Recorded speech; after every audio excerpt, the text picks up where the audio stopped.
Hi, guys. I'm Remy Bader. And I'm Connor Wood. And we're here to tell you about our new podcast, Talk Show with Remy and Connor. So each week, we're bringing on some of the hottest TikTok creators and celebrities to join us as we explore all the latest things happening on TikTok. So whether you love TikTok and have been using the app forever, or if you're new to the app and the world of TikTok and still figuring it all out, come hang out with us on our new podcast, Talk Show with Remy and Connor. Listen on the iHeartRadio app, on Apple Podcasts, or wherever you get your podcasts.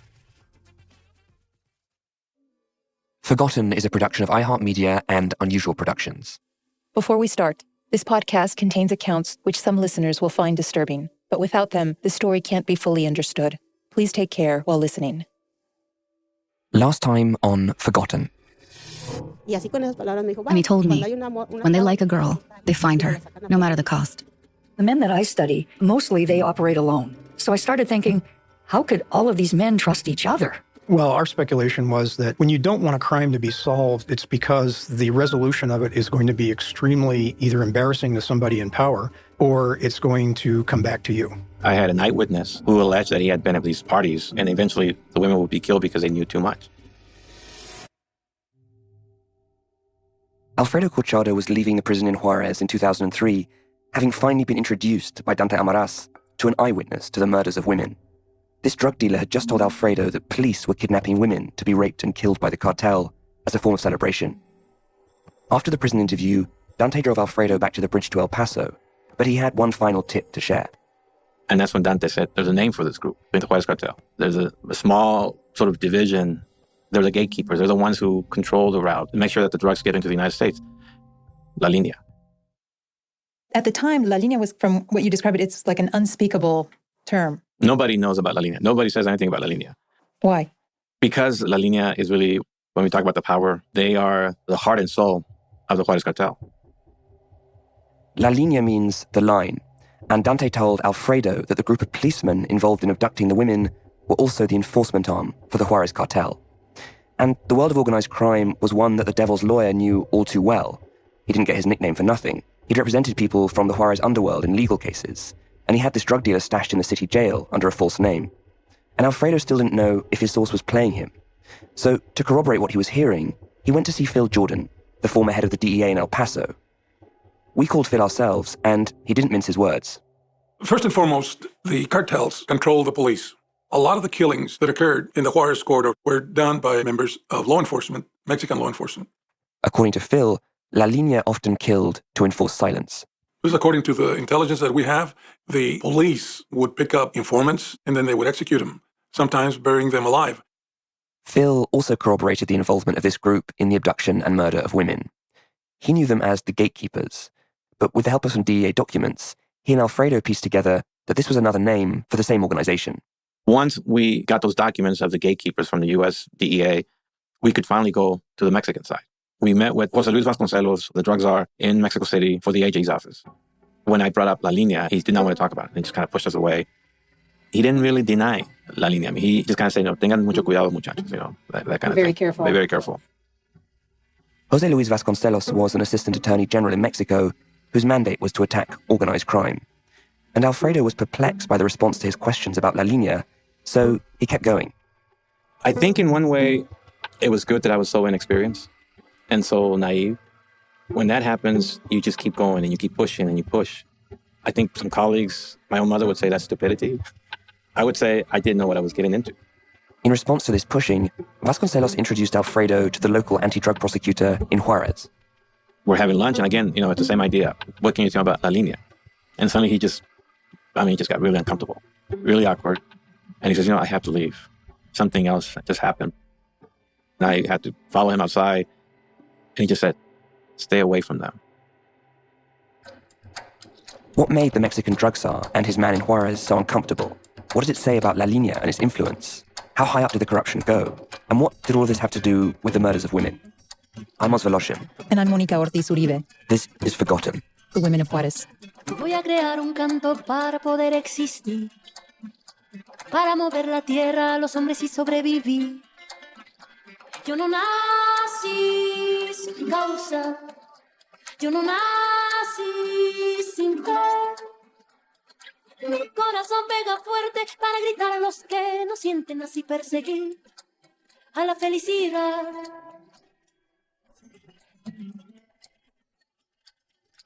So by this point, Monica, Alfredo had all the confirmation he needed that La Linea did exist. But who are they? They are the enforcement wing of the cartel. They kidnap, they kill, they dispose of bodies. La Linea is comprised primarily of state and local cops.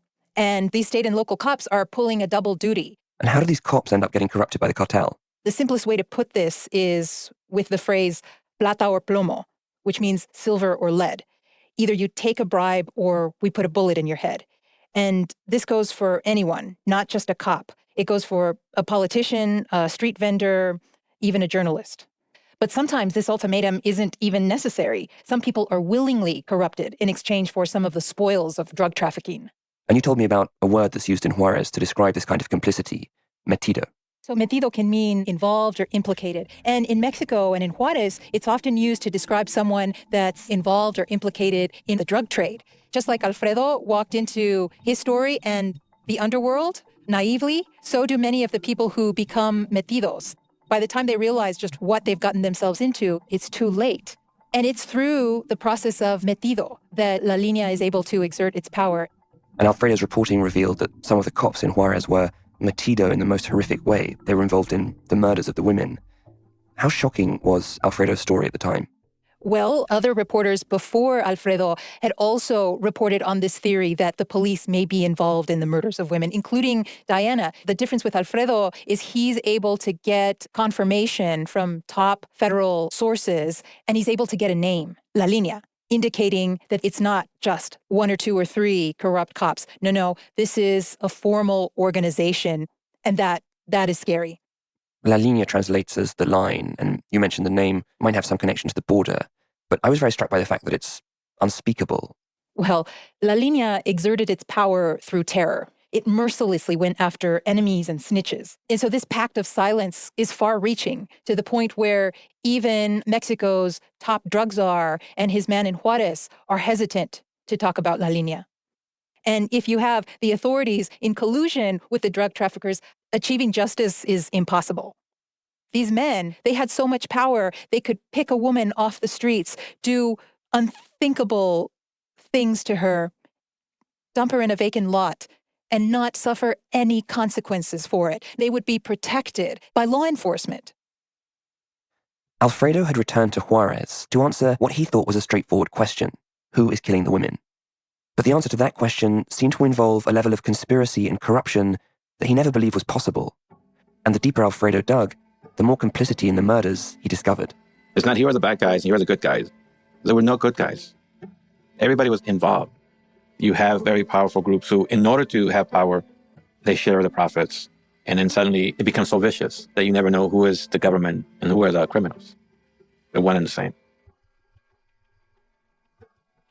Alfredo's mother had made him promise that he'd never report on organized crime, but he was finding that promise hard to keep. His reporting on the murders of women had exposed to him why so many investigators had failed to unmask the killers.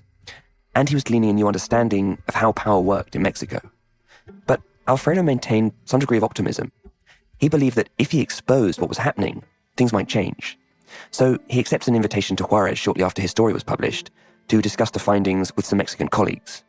But he didn't get the response he was expecting. One colleague came up to me and says, Alfredo, there is no La Linea. And this is someone I knew and someone I trusted, a Mexican reporter. And I said, listen, if there is no La Linea, we will write a correction. And we will own this thing. We don't want to give Juárez a bad name, but I'm telling you, we got documents, we have people on the record. And he just kind of looked at me like, ten cuidado. Be careful. Exactly what the drug czar in Mexico City had told Alfredo. But was it a friendly warning or a veiled threat? Was the trusted colleague himself metido?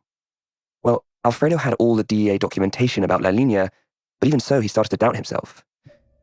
Then, within minutes of leaving the panel, he got all the confirmation he'd ever need.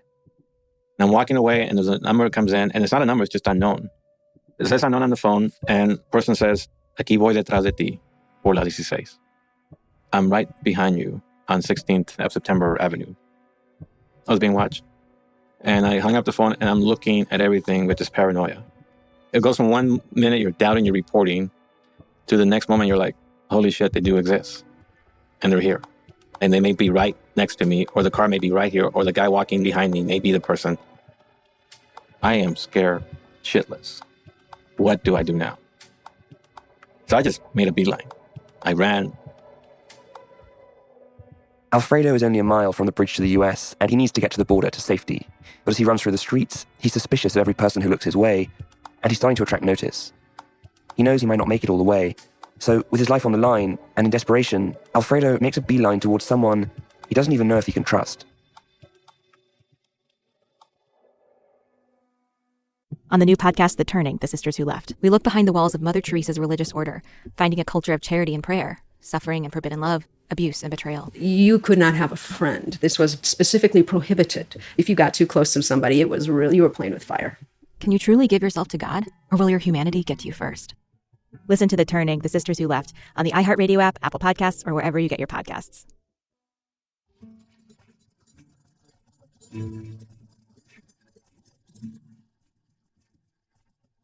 Alfredo is running through the very streets where so many women had disappeared without witnesses.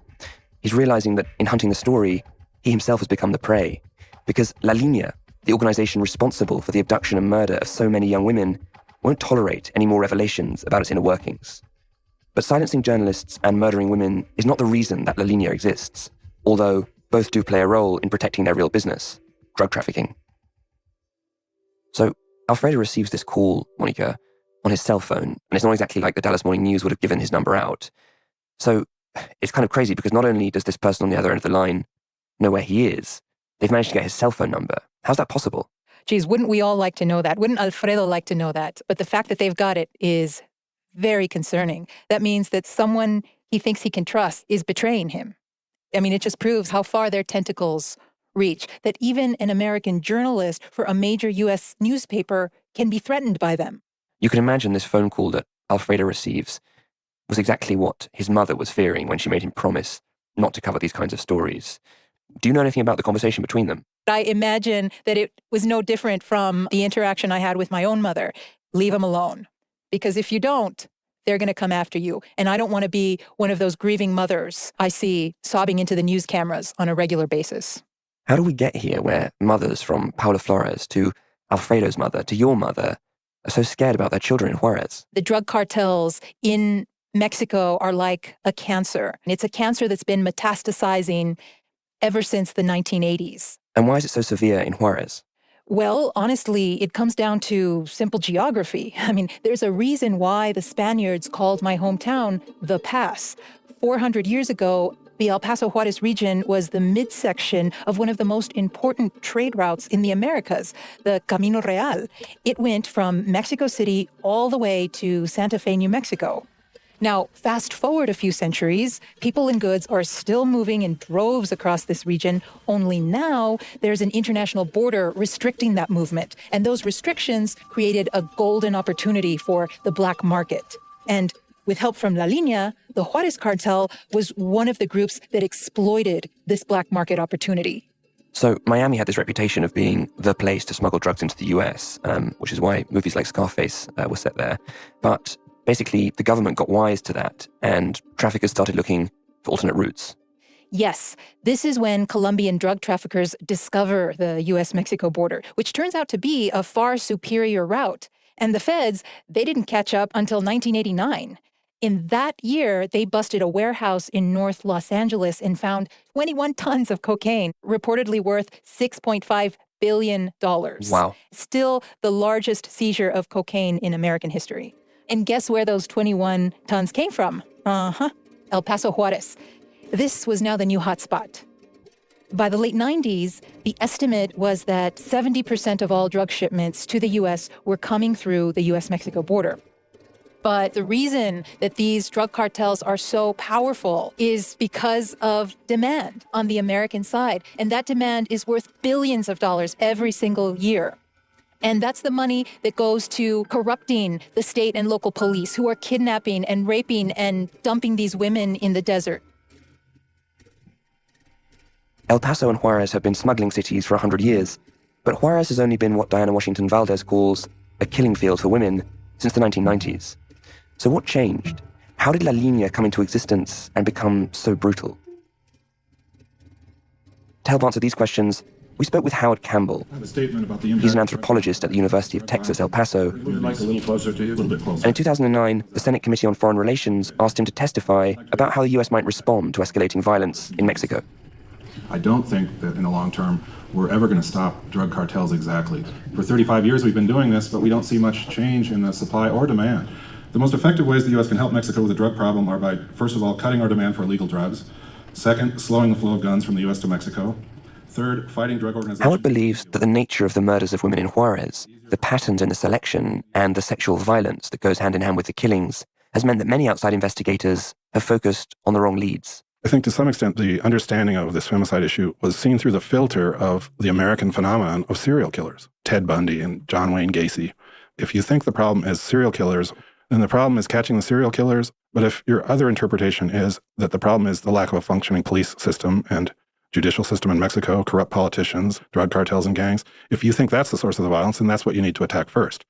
As far as Howard is concerned, no matter how many Manuelillos are taken off the streets of Juárez, or even how many El Chapo Guzmans are extradited to the US, the sums of money involved in drug trafficking mean that corruption is endemic on both sides of the border. It's a multi-billion-dollar industry in these two cities. I mean, El Paso and Juárez are probably some of the most important places in the entire world for narcotics trafficking. That's another misnomer about drug trafficking, is that it's Mexican groups invading the United States. No, it's Mexicans and Americans working together to produce, to transport, to smuggle, to sell drugs. You're talking about at least 100 years of history. In fact, up until 1850, El Paso and Juárez were one community. Both were in Mexico. It was only after the Mexican-American War that El Paso became part of Texas, with Juárez remaining in Mexico. But the two cities stayed deeply connected, and by the 1920s, the area was a smuggler's paradise, from bootleg liquor to illegal narcotics, with the business in Juárez run by an unlikely figure. Starting around the time of Prohibition, the smuggling of marijuana and heroin was largely monopolized by one person, a woman called La Nacha. She had a career that lasted 40 or 50 years. That's quite a long time. That's quite a long time. And so La Nacha died of natural causes in her 70s. And but, so, I mean, well, that's every drug trafficker's dream. That's like exactly. The golden, that's reaching heaven or something. So La Nacha was a genius. She was uneducated, grew up as a poor woman, and eventually somehow figured out how to make this drug business work. What protected her for that long? So she was well protected by a vast extended family, but also her accomplices in the municipal police, surely within the municipal government of Juárez, but also even at the federal level. From the beginning in Juárez, illegal business thrived with the complicity of the police and government. But this didn't include the abduction and murder of young women who had nothing to do with drugs.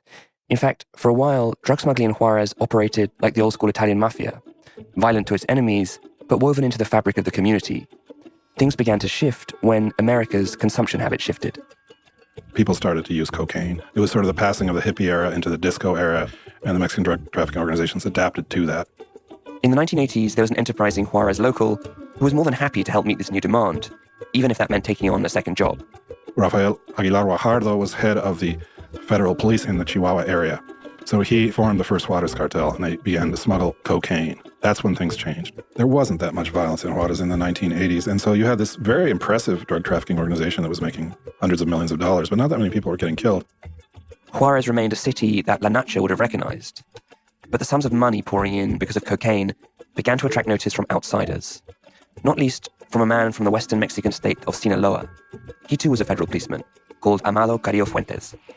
Carrillo Fuentes was the great innovator in Mexican drug trafficking of bringing 747 airplanes with the seats removed, filled with cocaine from Colombia all the way up to the northern Mexican border, and then smuggling them into the United States, sometimes in 18-wheel trucks right across the Free Bridge, central El Paso and Juárez, many times with paid-off U.S. customs agents or U.S. immigration officers. When you spend time in El Paso, you can't help but notice the steel fence that bisects it from Juárez and the militarization of the border. But no amount of infrastructure can protect an organization from an inside job. And Carrillo Fuentes, the police officer turned trafficker, understood this better than most. He recognized that the bigger his organization got, the more money it could bring in. The more money, the more corrupt officials on both sides of the border, and so it went on. But he also recognized that he was operating far from his home turf. So he brought in some associates from Sinaloa. Carrillo Fuentes brought in a whole bunch of sicarios, hitmen. He had a very complex organization involving people guarding safe houses. You have drivers, you have gunmen, you have accountants. You have essentially an informal criminal corporation, and that's what Carrillo Fuentes created. At first, the two former policemen, Aguilar and Carrillo Fuentes, worked together, solidifying an empire of cocaine trafficking, But after a while, the outsider saw his opportunity to go it alone. Now, this isn't the same way as when you have a big American corporation buys up another corporation. It isn't as neat and clean. Carrillo Fuentes had Aguilar, the original founder of the Juárez cartel, murdered in 1993. And that's when all the violence, that's when the shit hit the fan, was when the Carrillo Fuentes cartel took over in Juárez. Despite the loss of their leader, the local cartel weren't going to roll over for the man from Sinaloa. So Carrillo Fuentes began a reign of terror. So in the early 1990s, Juárez becomes part of this kind of globalized, multinational, extremely violent drug cartel. You say 1993 as the takeover of Amado Carrillo Fuentes of the Juárez Plaza.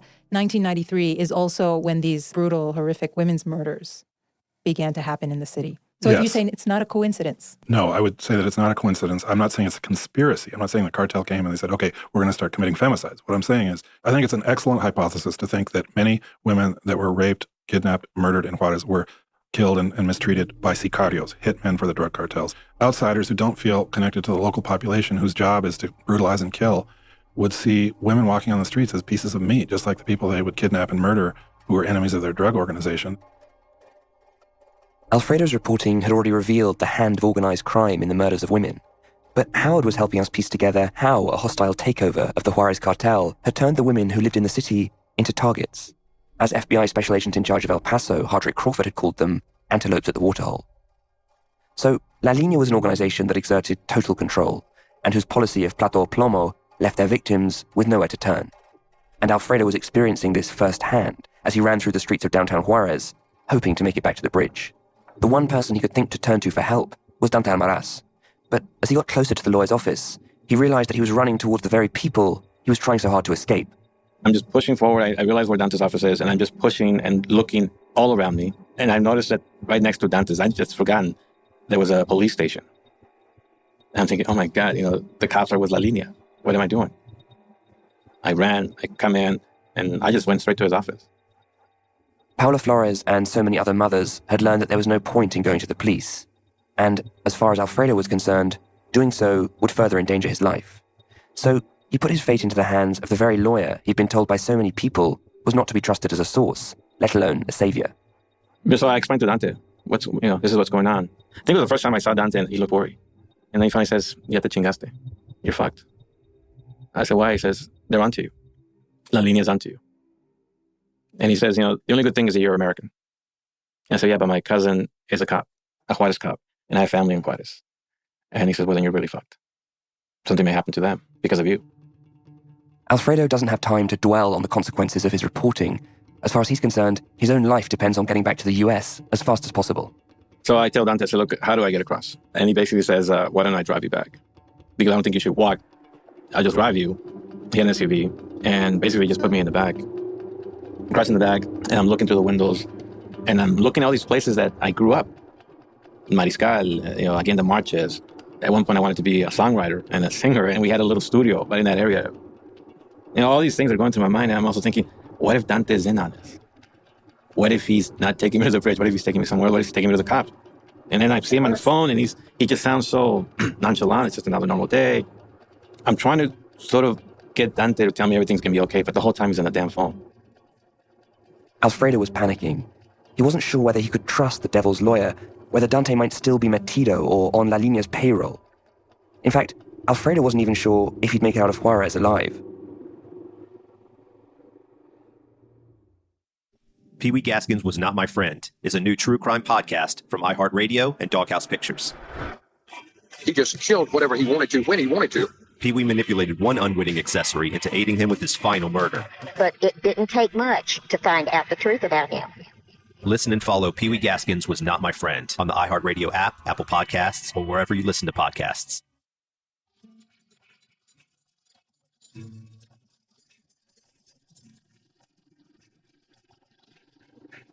Alfredo was in the back of Dante's SUV, trying to make out where they were going. It was just a quick little drive, but to me, it just felt like forever. Finally, it became clear that the lawyer was taking him back to the border. And as they arrived at the bridge that would allow Alfredo to escape to the safety of El Paso, the lawyer got off the phone. And once again, he had some final words for the journalist. I think he saw how scared I was, and he's trying to tell me how important it was what I did. But he says, hay que tener huevos. It's Ciudad Juárez. You have to have balls. Don't be afraid. So basically he's telling you, Don't be intimidated. Continue your work. I mean, I think one of his lines was, "Esto es Juárez, chingao." This is Juárez, damn it. Don't be intimidated. Keep searching, keep asking questions, keep digging.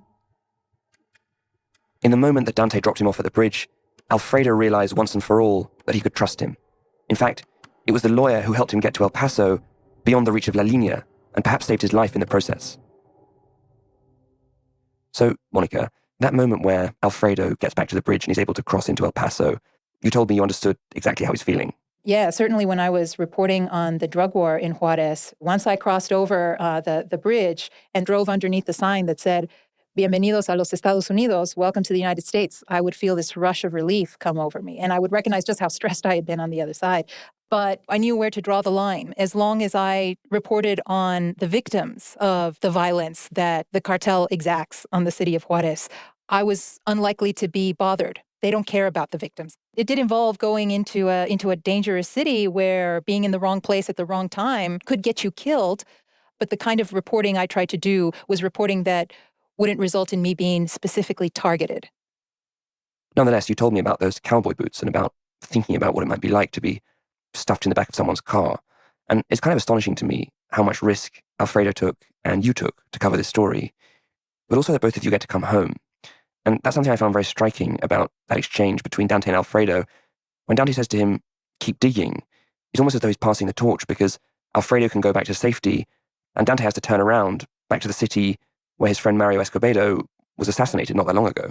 It's a very poignant moment. In a sense, Dante sees Alfredo as this beacon of hope. Maybe if the Americans can call out what's truly happening in Juárez, something will change. The fact that this conversation takes place at the foot of the international bridge that connects Juárez to El Paso, the bridge to Dante might have symbolized the bridge between impunity and justice. Dante had taken enormous risk in exposing to Alfredo who was complicit in the murders of women in Juárez, and it was because of him that the systematic involvement of the police was confirmed, and that the name La Linea was published, disturbing their culture of silence. But as nonchalant as Dante was talking on the phone as he drove Alfredo back to the border, he was well aware that there would likely be a price for talking to a journalist, let alone saving his life. After publishing his story, Alfredo moved on to Mexico City as he planned, and Dante stayed in Juárez, but they stayed in touch. We talked several times, but every time he called, it was like a sense of urgency. It was like he was scared. So I would just say, "Dante, are you okay? ¿Qué pasó? What's going on?" I came back to Ciudad Juárez because he wanted to meet me. He said, "Look, I have things I want to share with you, things I want to tell you." But I thought, he's got something big. And we decided to meet somewhere near the bridge. I was at the Kentucky Club. I was there for an hour, then 2 hours. Never showed up. Like a few days later, I saw it in the news. He had been killed. Right near the same area where I had run to his office. Just gunned down by hitmen with a car with New Mexico plates.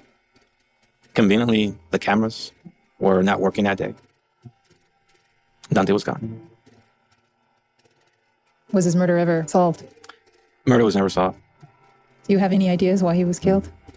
I think oftentimes when people get killed in Mexico, it's because they know too much. I think it's something I've learned. It's not always maybe smart to try to know so much. But again, we were young, we were hopeful.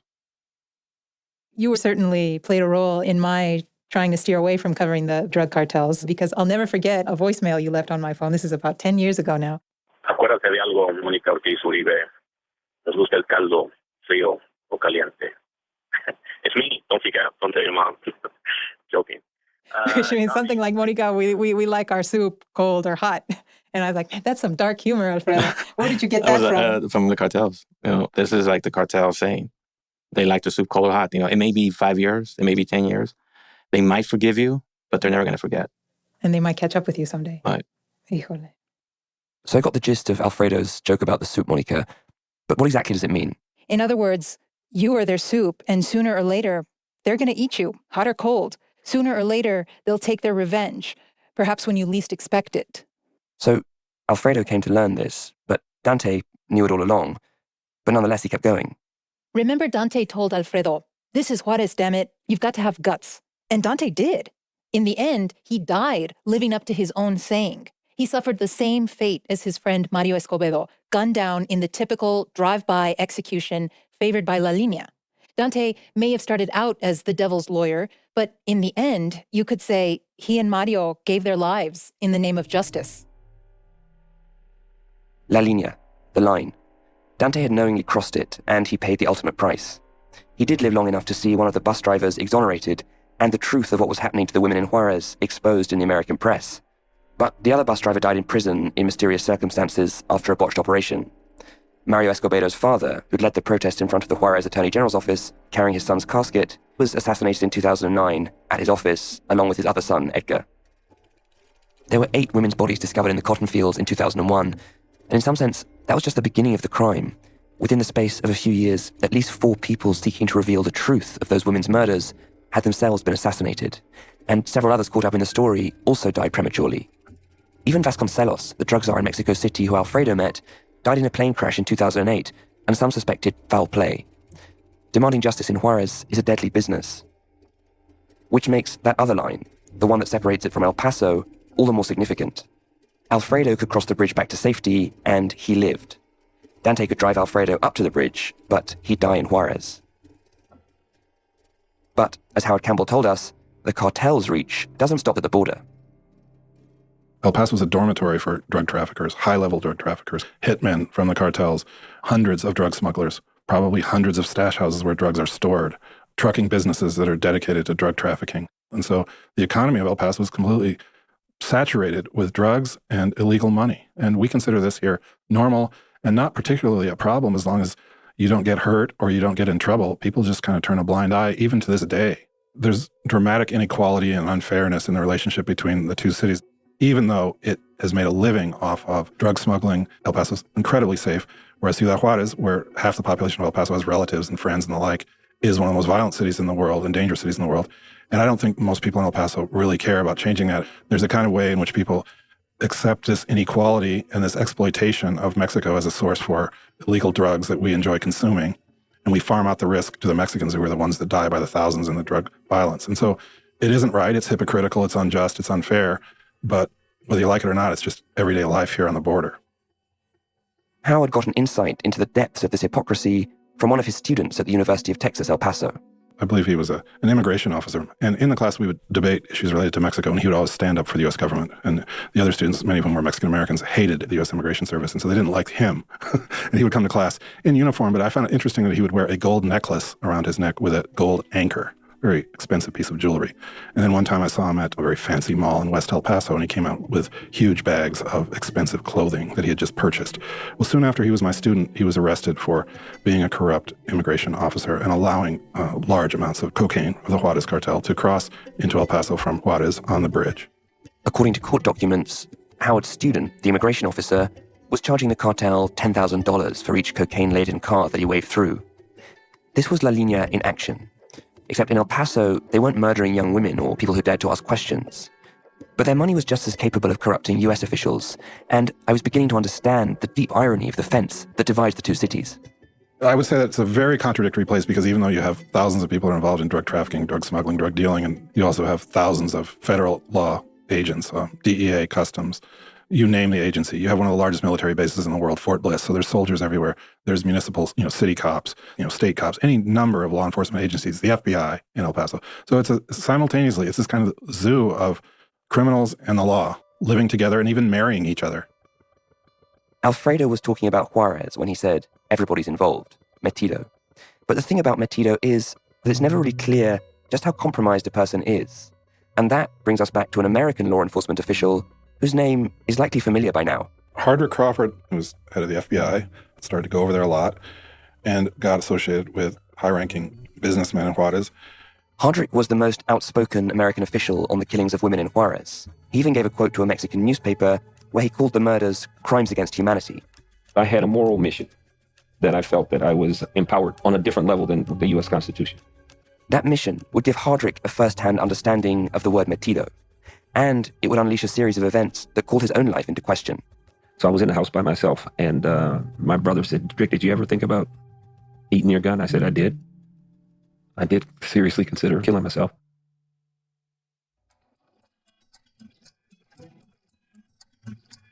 I'm Os Velocian. And I'm Mónica Ortiz Uribe. See you next time. Yo no nací sin causa. Yo no nací sin fe. Mi corazón pega fuerte para gritar a los que no sienten, así perseguir a la felicidad.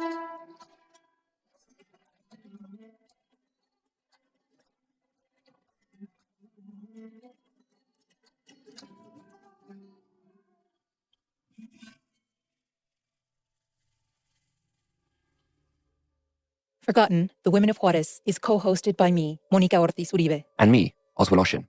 Forgotten is executive produced by me and Mangesh Hattikira. Our producers are Julian Weller and Katrina Norvell. Sound editing by Julian Weller, Jacopo Penzo, and Aaron Kaufman. Lucas Riley is our story editor. Caitlin Thompson is our consulting producer. Recording assistance this episode from Miguel Perez. Production support from Emily Marinoff and Aaron Kaufman. Our theme tune is Derecho de Nacimiento, as performed by Natalia Lafourcade. Music by Leonardo Heiblum and Jacobo Lieberman. Additional music by Aaron Kaufman.